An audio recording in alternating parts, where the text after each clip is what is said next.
you know, with me, the direction that I was going at the time, to be honest with you, it was time for me to clean my life up, man, like for real. And I'm just being totally honest with you, man. It was one of those things where if I didn't, you know how you can feel, you know how sometimes the direction you're going down, if you don't answer that, we see it all the time. You know what I'm saying? Spirit trying to tell you. Spirit trying to tell you, hey. Yeah, and more than anything, that was the biggest move at a young, dumb age that I made. New York, D-Town, LA, NO, Florida, Mississippi, KC, MO,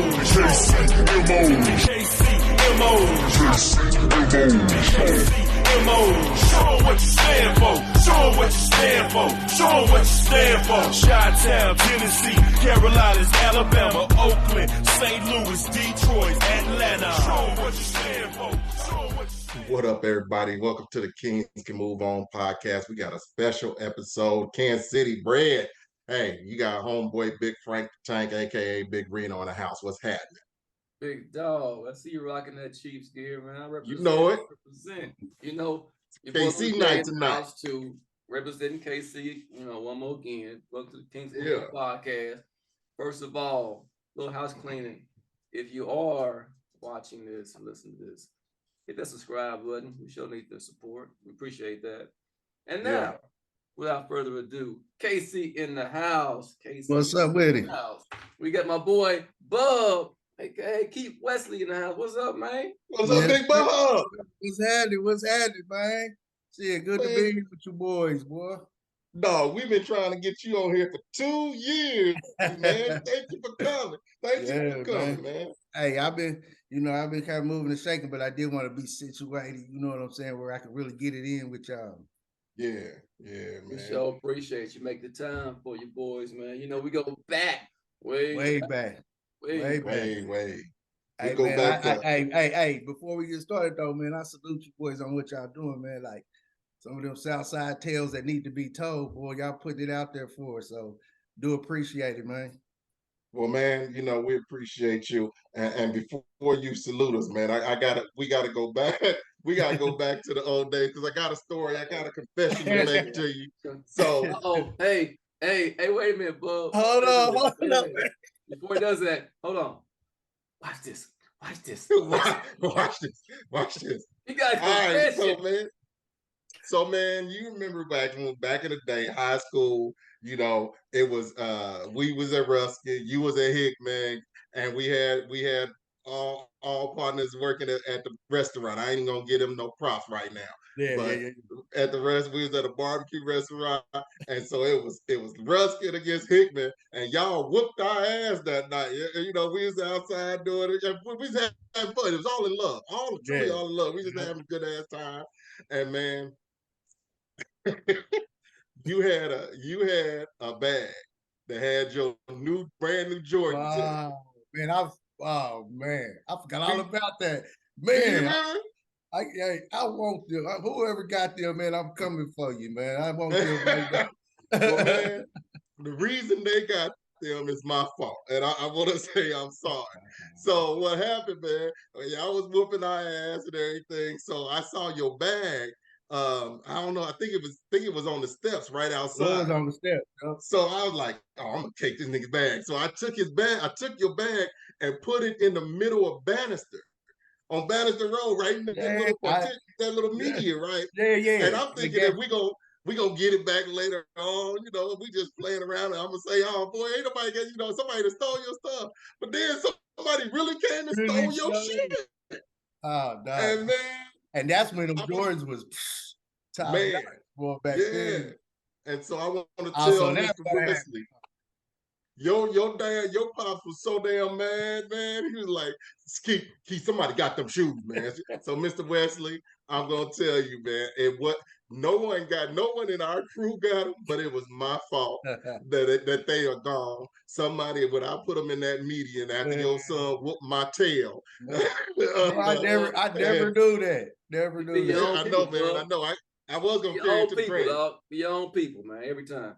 It be your boy close to you, man. Carl was like, man, you really gonna tell him? Yeah, I gotta tell him, man. I gotta tell him. Man, that hurt me too. Yeah, brother. But how you been, man? It's been a minute.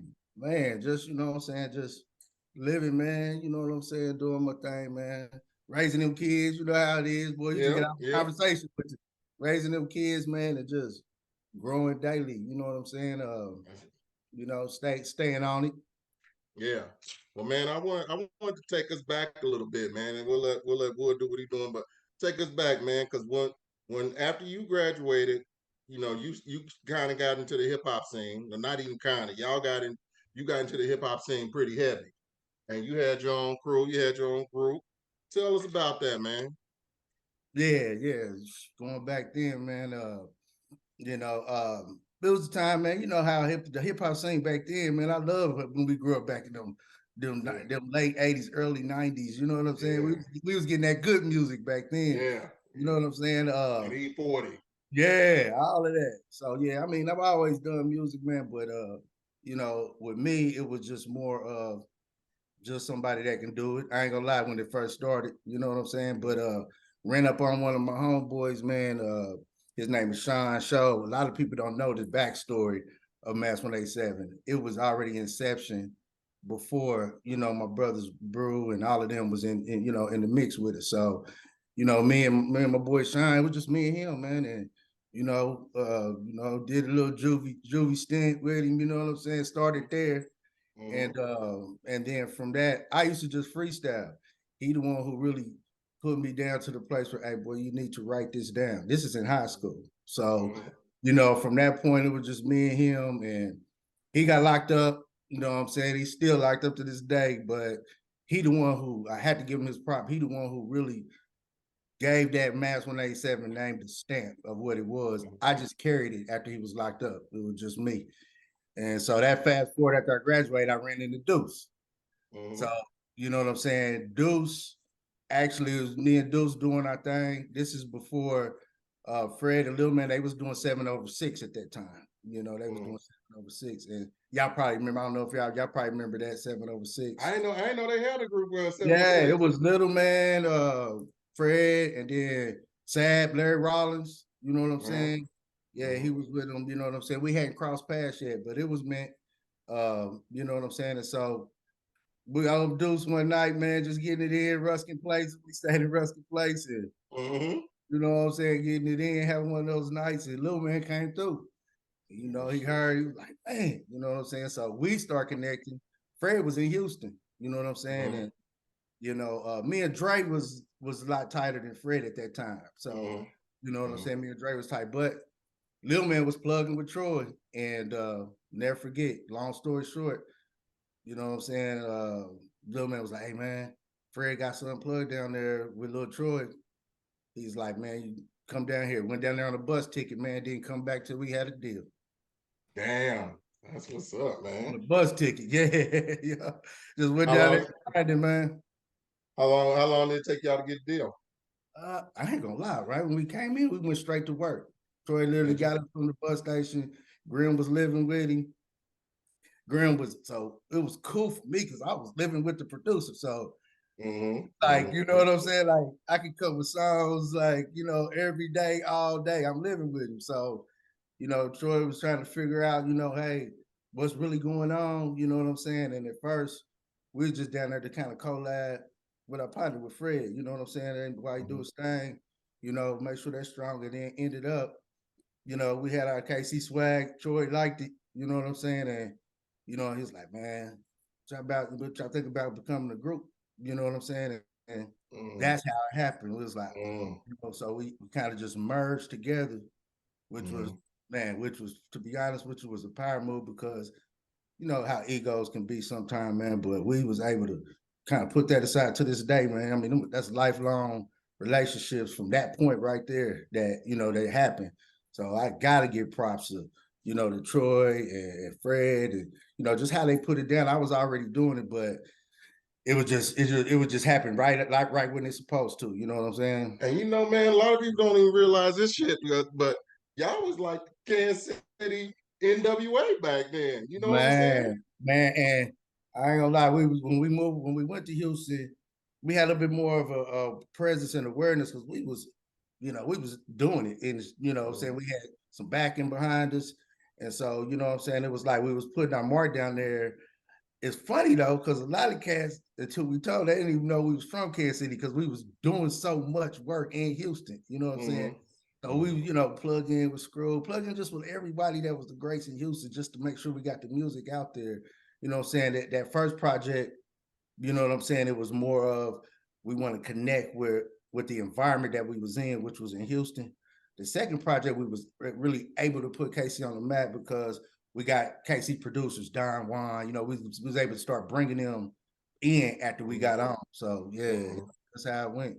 That's what's up, man. That's dope, dog. And what's funny is, when I look back on y'all doing y'all thing, I always remember. Now I said, now Keith, now he was with us. I think you came out 91 or 92, right? I came out 92 with Reese, Brian Miller, 92 behind us. And Fred and them were like 87, 88, something like that. Man, how the hell these two, these cats collide and get together? I'm like, I know Fred from way back. It was great. Yeah. But what's so crazy about that is this how small Kansas City, y'all know how small Kansas City is. It's like, what's so crazy about it is we was doing the show at that, what was that spot name, man? Our Blue Ridge Cutoff over there, man. Y'all probably, it was back in the day. It's a I know across street from gas station. Yep. So I was doing the show over there. Hall, wasn't it? Yeah. Was it a hall? Some kind of a hall? Yeah, it was some kind of hall. Yeah, doing the show over there. And you know what I'm saying? Got to doing my thing. It ended up, my ex-wife is Little Man's first cousin. Oh, damn. Didn't even know that. You know what I'm saying? Just didn't even know that at all. And then too, you know what I'm saying? Like I said, Little Man was cool with Chew. He knew Chew. Chew came out 88. So that's kind of how everything kind of tied together. Yep. Okay. So I know you did Mass for a while, and lifelong connection with that. So after that, well, I don't know when it actually died down for you, but actually we did two projects. Well, actually three, because that Real Truth Paying Dues, when we did the Gangsta Strut, we got picked up. It was a label deal with Paying Records. And so got picked up. We did the remix with Crazy C, along with the video shoot. And then after that, we dropped the Crooked City album. Okay. At that point, with me, the direction that I was going at the time, to be honest with you, it was time for me to clean my life up, man, like for real. And I'm just totally honest with you, man. It was one of those things where if I didn't, you know how you can feel, you know how sometimes the direction you're going down, if you don't answer that, we see it all the time. You know what I'm saying? Spirit trying to tell you. Spirit trying to tell you, hey. Yeah, and more than anything, that was the biggest move at a young, dumb age that I made. You know what I'm saying? Because when I did it, I came back to Kansas City and partnered with my pops. My pops, he's a pastor.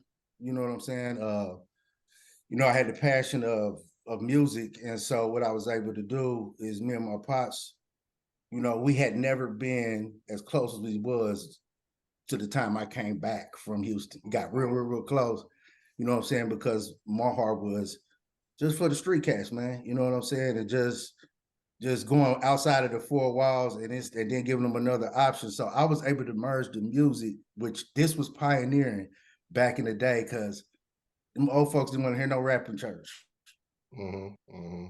They didn't want to hear it. And it wasn't no soft. We coming from Mass with 87. You know what I'm saying? Like, they didn't want to hear it. So my pops was, he really got a passion for what he does, man. And he just was like, hey, son, come on in. And then I started a whole new movement. It was still 187, but it was a different side of 187. So Fred Little Man continued with the 187 brand on that side. 187, those numbers mean something. So 1 means it's only one true God. 8 means freshness and newness of life. And 7, on the 7th day, he perfected creation. So I created a movement called God's New Perfection. Still kept the 187 brand though. That's what's up, man. Yeah, still kept the 187 brand. and was able to start from scratch, using the same producers like Don Juan believed in my vision, Super Dave. I mean, all these ones that was great producers. They up my spit, and I was able to start that movement, man. And to be honest with you, to this day, you see cats like Lecrae and all them cats that are partnering, with the secular side. But back then, that was unheard of. You know what I'm saying? Right. It was unheard of. Because we talking what, late 90s, early 2000s? Yeah, yep. So it was like after I think it was like 97, 98 is when I really started really biting down on, and really, to be honest with you, it was for me because your boy was, you know how we kicked it. You know what I'm saying? I needed to clean this temple. Boy, I did 8 years, no smoke, no drink, 8 years straight, clean. Really? You know what I'm saying? Wow. Coming from a time when we used to knock them back like we did. My crew, we was on that dip, on that wet, on that. We was getting to it. You know what I'm saying? Right. And so that 8 years really got me to a place where I was able to see outside the environment that I was in. And then also it was a learning curve for me on balance, like, because sometimes you can get too churchy where you're so spooky spiritual, earthly good. You know what I'm saying? So gave me like a total balance on everything, and was able to really, tap in to another level of, of my gift. You know what I'm saying? Like, to be able to met so many people, man. It's crazy, man. I see some of the people, I just be like, man, this is crazy how everything could turn around. Dude, you know what's funny? So we kind of crossed, we missed each other because you was down in Houston around that time and you left. And I moved to Houston probably like around 98, I think, from Kansas City. So you was moving back to Kansas City. Yeah. And I was coming out here. Yeah. And so we just missed. So that's why I came out here, linked up with Fred and Dre and all them. And it went from there. The rest is history. It's crazy. I was there and then moved back. And it was crazy though, because when I came back, I ended up having 13 artists on my record label, my Christian record label. So it's crazy because we came to Dallas probably about 2 years later, and we was doing like a Dallas City tour. So we was hitting, that's like events, church events here, just in the community hitting events. And what's his name was said this one, he stayed down there. Cyrus Rogers was setting all our events up. Cyrus was? Yep. Cyrus was. That's what's up. Yep. Cyrus Rogers was setting all our events up. We did an event one night. This is what's crazy. We did an event one night. I'm getting up, just kind of, man, telling about how it went full 360. Somebody in the audience, and I mentioned Troy's name. I said, Troy really, helped me out a lot in the business of music. You know what I'm saying? Like, so I just said his name after it was done. Dude came up and was like, I heard you mentioned Troy. You mentioned Troy. Had his number. I had lost track of Troy. Had his number that day. Hit Troy up. I ended up going to pull up on Troy, man, just holler at him, man. You know what I'm saying? From that point on, man, it just kept going. You know what I'm saying? That's what's up, man. Yeah. And when you say Troy, you talking Pastor Troy, right? No, I'm talking about Lil Troy. Lil Troy. Want to be a baller. Want to be a baller. Want to be a baller. Yeah. Shot caller. Yeah. Yep. Lil Troy. Yeah, but man. So, Blub, how long did you do that for? I was there. We did that from, let me see, 98. Man, probably 2000. Don't give me 2005, 2006, something like that. You know what I'm saying? Yeah. Somewhere in that range. But in the meanwhile, bro, I'm having kids like crazy too. So I was like, you know what I'm saying? I was like, I love that. That's my passion. But at the same time, man, being able to raise a family like that, you know what I'm saying? It was kind of like almost, all right, if I want to keep doing it, I had to fund it in a different way, which I started working at gym at that time. You know what I'm saying? So, yeah. Yep. So yeah, bro. Yeah. And I got married young too, man. You got to think about it. I was yeah, you did get married pretty young that first time, man. It was like roughly right after high school. Right? I got married at because when we hooked up with Troy and I went down there, she was pregnant with the twins. And so then so I was there. That was about 96. The twins was born in 96. And I got married, you know what I'm saying, and was married for 20 years, 21 years. You know what I'm saying? Wow, really? Yeah, so yeah, my youngest one is 20 out the 6. The rest of them 30, they all grown doing their thing. Right, yep. right. Yeah. What made you stay married? Well, and you about to do it again, right? Yeah, but I took a 5-year break. You know what I'm Right, saying?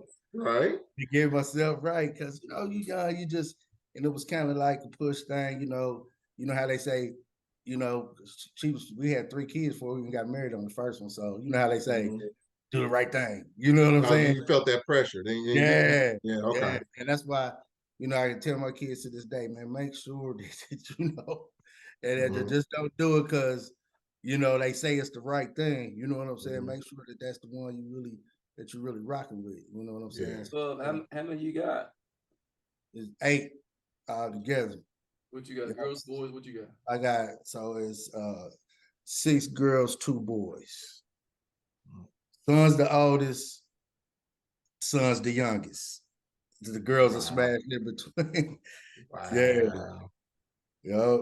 You don't find people have that many kids anymore. That's a lot of kids for and an intact father, like, you know what I'm saying? You know how people be trying to hold, they say I got 8. Nah, I'm saying they got 8 by 8 different women though. Nah, I got 8, and I make sure that I'm in their life. You know what I'm saying? That's what's up, man. Yeah, man. Like, I think more than anything, we talk about the music and just all kind of other stuff. I ain't gonna lie. I think, you know what you was born to do. I think I was born strictly straight up. My passion is being a father, man. For real, I ain't gonna lie. It sounds cliche.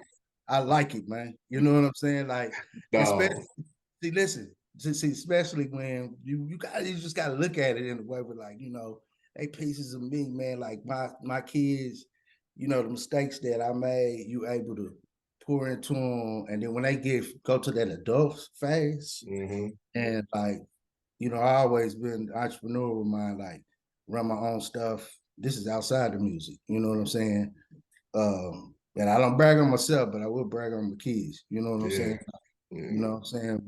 All my kids is doing their thing. You know what I'm saying? Like, running their own stuff, doing their own thing in their own way. I mean, they got their head on right. Some things they learned,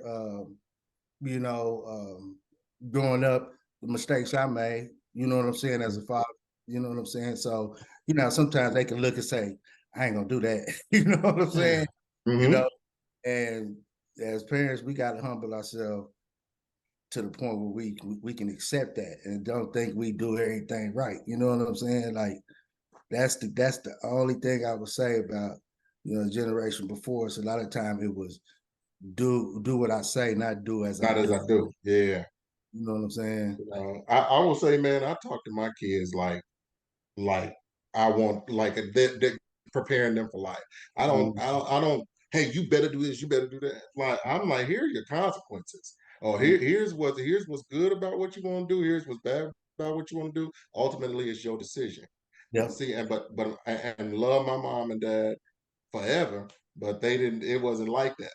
It wasn't like that with them. So. Man. So that's why in our era, we would get only certain things from our parents, like, but we was going to each other on stuff that we really should have been getting from them, like sex and all, all that. Sometimes we think we know more than them, but they were scared to tell us about it. You know what I'm saying? So we out here doing it ourselves, thinking we doing the right thing. You know what I'm saying? So hey, nothing is like, well, that's what I love. My kids, they come to me on everything. You know what I'm saying? Smoking, drinking, whatever. You know what I'm saying? Like, they need to know, and I'm glad that I can be there so they can do it. They don't have to feel like they got to run to somebody else to get it done. You know what I'm saying? So, I mean, but even in the area like business, like, because when I look at it, like, I got a living legacy right here in front of me, man. Like, make no, ain't no way I shouldn't be a rich man. You know what I'm saying? Like, so whatever they want to do, you know what I'm saying? I'm getting right behind them, putting it in. You know what I'm saying? Like, they surprising me. You know what I'm saying? Yeah. Like, you know, Yeah, like that's what's up. You know, like I said, I had a failed marriage, but we got 6 things right, them kids. You got some beautiful, beautiful blessings out of it. Jordan, Kieran, Kayla, Jada, Raymond, and Jabriah. That's all 6 of them. That's what's up. Oh, and I got 2 great gifts now, Asia and Elijah, man, like with my new venture in life. But like I said, I took 5 years just to kind of evaluate myself. And a lot of times in the Black community, we don't want to say it, but I did go get some therapy, man. You know what I'm saying? Just so I can, and not therapy, going to a church and getting on your knees and praying and thinking you're going to be changed when you get up from by being on your knees. I'm talking about going in and digging in and really digging in on the stuff that you know you got to take ownership for it. You know what I'm saying? We just had this conversation on another episode. We was talking about people face problems and we're like, what you gonna do? Oh, God's got me. Like, yeah, God's got you, but there's resources here at your disposal that you need to take advantage of. Right. Counseling, you know, therapy, you know, medicine if you have a disorder. There's things for you to do. Yes.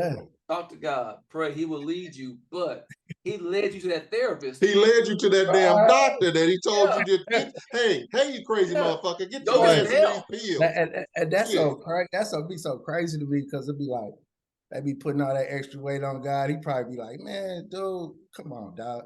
I got stuff for you right there. You trying to come begging to me, man. That's the thing that I always just in any of the literature that I read, whether it's the Bible, the Kabbalah, the Quran, you know, there's 7 abominations that God has, and one of them is a false balance or diverse weights, meaning I gave you all this stuff and you can't balance it out, man. He hates that. He don't like that. You know what I'm saying? He figured like, boy, you got it right there at your disposal, but we get so out of balance on different things because we focus on a lot. With me, I'm just like, man, I have to stay in a balanced state because you can get out of balance and, you know, it'll messing you up. You know what I'm saying? So what you're saying right now, though, is your testimony is right now that God is a man. Here we go. Is that what you're trying to say? Is that what you're trying to tell me, that God is a man? God is a spirit. You know what I'm saying? He's a spirit. I mean, you keep saying he. I mean, is only spirits are only men? I mean, but I'm talking how he talked to me. I hear when he get at me, I don't hear people saying do this. I hear him say, hey, look, dude, get yourself in order. And I can only go off of my relationship and how I hear from him. Now, some people different. What if Shekinah was like, God said, hey, you know. Then that's Shekinah. She hear from him like she's supposed to. She better follow that voice. You know what I'm saying? Me? This is how I get it in. This is my one-on-one relationship with him. So that's all I know. That's what's been kind of leading me through my whole life. You know what I'm saying? Now I will hear grandma voice and mama voice too. But you know what I'm saying? You know, I hear their voices, but as far as just my walk, my personal walk, you know, and people are different. Like I said, not to just get way out of the stratosphere. Me, I do. You talking to me like that. Like, man, come on, dog. This is how I'm talking to myself. But I know it's him though. He'd be like, oh, I feel you. What you doing? You know what I'm saying? Like, you know what I'm saying? That's just keeping it as earthly as possible without trying to be, you know, but I'm just saying this is how I talk to myself, man, because it's real. You know, because God talking to me like, you know, you're dumb if you're gonna go down there, right? Yep. You know it's about to be some shit out, right? I'm like, okay. That's all I'm. It's real. Hey, and it's on you to obey. You know what I'm saying? It's on you to go. You know, it's on you. But you get started all as we getting. You can't be afford to be making no too many dumb moves, man. Like for real, like. You know what I'm saying? It's costly, man. Like, it costs you in the pockets. You know what I'm saying? It costs, you know what I'm saying? It can't be like the bones start getting brittle and everything. You can't. You can't take the wicked jump shots no more. Your recovery time ain't like it used to be. Like, at all. Hey, you just celebrated the 50th. I know you was recovering, boy. Man, all day. My kids took me to breakfast that next morning. I had to put my stunner shades on because I wanted to go back to sleep. So yeah, loved it, man. Bub, did you ever get into preaching or no? Man, you know what? I would speak to the youth. I still will do that. You know what I'm saying? But you know, the official calling tag, a lot of people try to put that on you, especially if you halfway good at doing something. You know what I'm saying? And especially if you're a pastor's son. Yeah, you know, and you know, with me, you know what I'm saying, me and Pops and, you know, moms, we talk a lot like, you know, I was more given to the street. So basically, when I say that, like, we all grew up with cats that never knew another option but what they know. You know what I'm saying? That's it.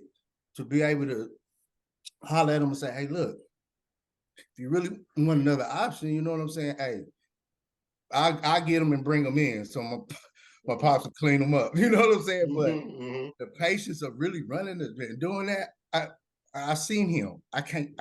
He's on a whole nother level. I don't like dealing with people like that, man. Like, you know what I'm saying? He got the patience of Job. Yeah. You know, yeah, I get it. Yeah, but you know, for a while there, you know, when you growing up, a lot of people try to put it on you. You know what I'm saying? And with me, just being able to understand and know, hey, look, you know, I got some weight on my words. I know I can talk to people and get them, you know, at least halfway to think in a different light, but in the same light, man, like, you know, I'm outside the four walls, man. That's everything I've done has been that, man. I've been a journeyman salesman, man, since, you know what I'm saying? I've been in sales my whole life. You know what I'm saying? Like, that's what I do. So, you know, but yeah, if I need to do it to get somebody, I'll be that person for that somebody. You know what I'm saying? Yeah. But the title, nah, that ain't nothing that I pursue. So what you got going on right now, man? What you doing? What you with yourself now? Right now, man, Born Twice Consult, man. That's the name of my consulting firm. It's been going on for some years now, but right now, man, I got one major client, man, and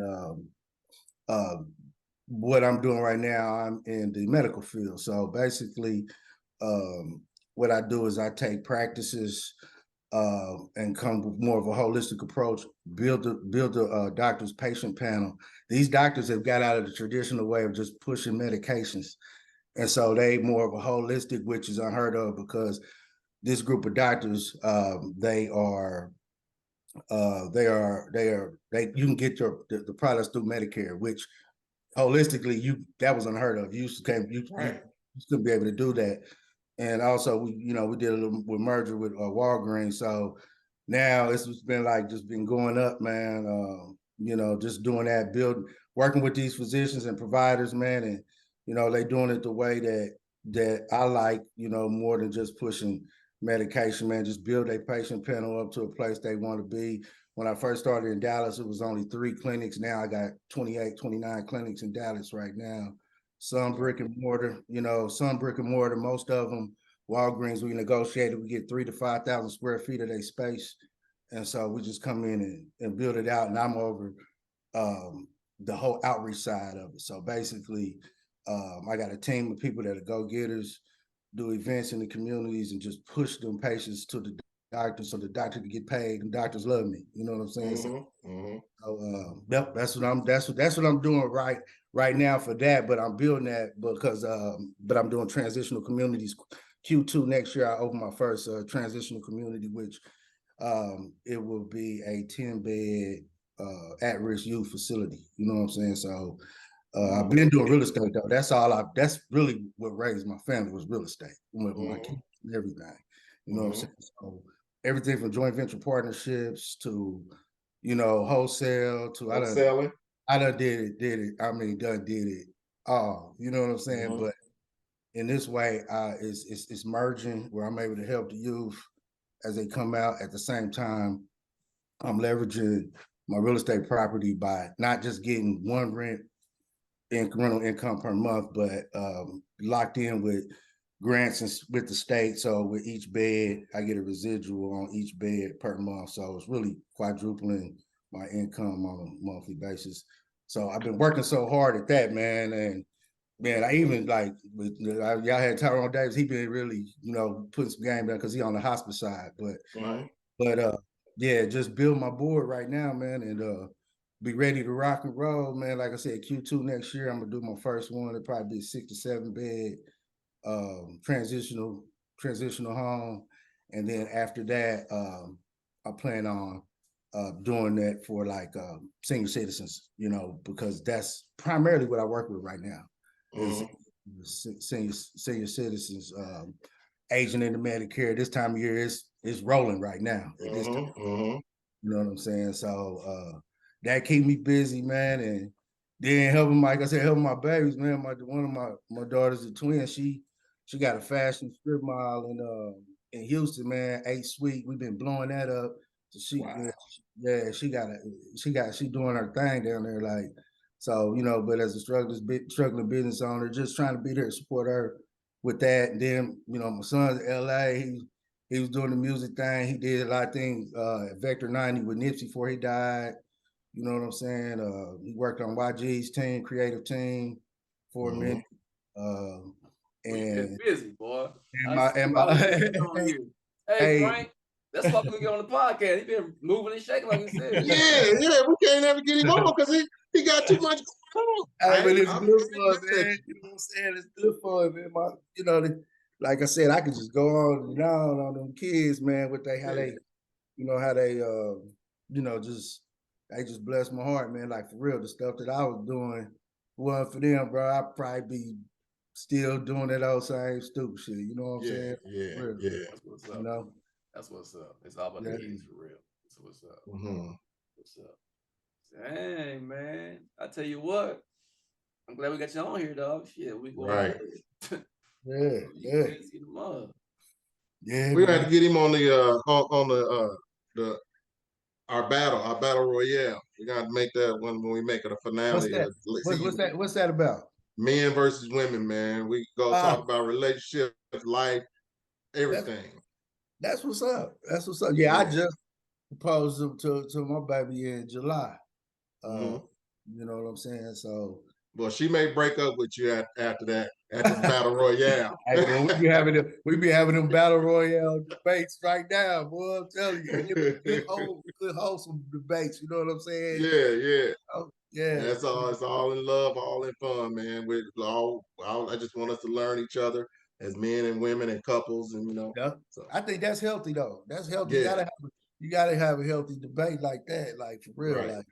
You know what I'm saying? You do it with the kids, man. You'll be funny, but you be thinking, what they be thinking. But if when they get in an environment where they feel free to say what they want to say, you never know you know what I'm saying, what you done opened up. You know what I'm saying? Like, we do that a lot. Like and I'm off of my kids after this, but my one baby, she turned 16 Sunday, so I'm taking her +1, my son +1, I'm taking them to Vegas for a Sweet 16, and we just kind of make it like a kid little kicky and Vegas, man, gonna do it up for them.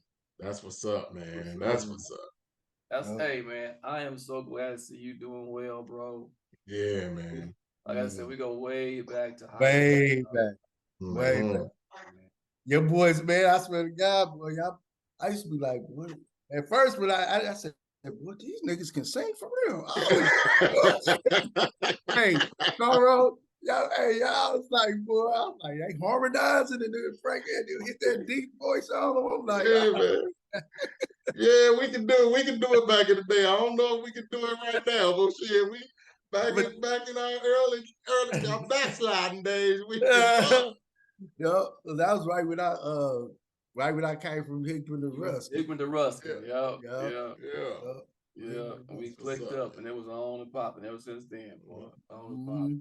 Yes, sir. Yeah. Well, look, man, we're gonna get up out of here, man. But yeah, for sure. Man. I appreciate y'all having me on, man. It's all love, man. It's all love. Thank you, brother. Thank you, for real. Yeah. Great episode. Yeah, Big Frank the Tank. Hey, Lil J. You know what it is. Keep moving on, y'all. We out. All right now. New York, D-Town, LA, NO, Florida, Mississippi, KC, MO,